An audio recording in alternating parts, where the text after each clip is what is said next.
আজকে আমরা এখানে প্রধানমন্ত্রীর পক্ষ থেকে ঈদের ঠিক আগ মুহূর্তে এখানে যারা অসহায় দুস্থ এবং যারা গুম পরিবার, নির্যাতিত পরিবার এবং আমাদের এখানে মাইনরিটি পরিবার অনেক রয়েছে যারা আর্থিকভাবে সচ্ছল নয়, তাদেরকে আমরা একটা ঈদের উপহার দিতে এসেছি। এবং আপনারা দেখেছেন যে সারা দেশব্যাপী এর আগে ইমাম মুয়াজ্জিন সারা দেশব্যাপী এবং অন্যান্য ধর্মাবলম্বী যারা যারা ধর্মগুরু যারা আছেন তাদের জন্য একটা ঈদের আগেই একটা সম্মানীর ব্যবস্থা করা হয়েছে। এছাড়া বিভিন্ন সামাজিক সোশ্যাল সেফটি নেটের আওতায় বিভিন্ন কার্যক্রম গ্রহণ করা হচ্ছে। বিষয়টি অবশ্যই পজিটিভ ভাবে দেখছি। আমাদের সরকার গঠন করেছে 1 মাস হলো মাত্র, এর মধ্যে রমজান মাস রয়েছে, এর মধ্যে নানা ধরনের কার্যক্রমের মধ্যেও আমরা যারা প্রান্তিক পর্যায়ে যে সকল জনগোষ্ঠী রয়েছেন তাদের কথা আমরা ভুলে যাই নাই।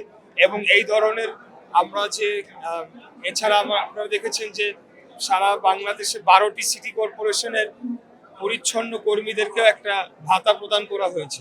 তো আমরা এই ধরনের যে চ্যারিটেবল কাজ সবসময় বাংলাদেশ জাতীয়তাবাদী দল বিএনপি করে আসছে।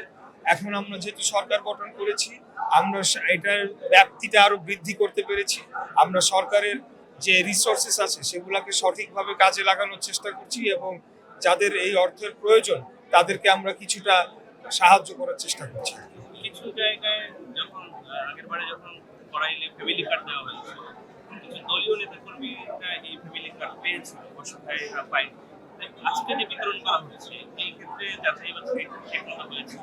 আমি মনে করি যে এই অভিযোগটা সম্পূর্ণ অসত্য। অবশ্যই এখানে দলীয় হোক বা যাই হোক, সে যদি কোয়ালিফাই করে এটার জন্য ফ্যামিলি কার্ডের জন্য তাহলে সে পাবে। তো একই রূপে আমরা একটা রাজনৈতিক সরকার, আমরা একটা রাজনৈতিক দল, বাংলাদেশ জাতীয়তাবাদী দল।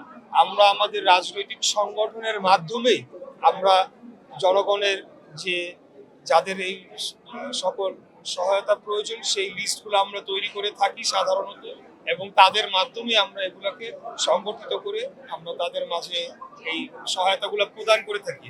এখানে কোনোভাবেই অন্য কোনো অভিযোগ আনার কোনো উপায় নাই। যেহেতু একটা রাজনৈতিক সরকার, এখন আমরা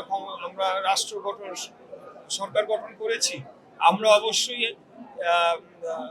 আমাদের দল করুক বা কোনো দল না করুক, যেই করুক, যারা এটার জন্য কোয়ালিফাই করবে এই সকল সহায়তার জন্য তাদেরকে আমরা অগ্রাধিকার দিচ্ছি। কিন্তু এর মধ্যে যদি কেউ আমাদের দল করে এরকম ব্যক্তিও থাকে তাহলে তো সেটা দোষের কিছু নয়।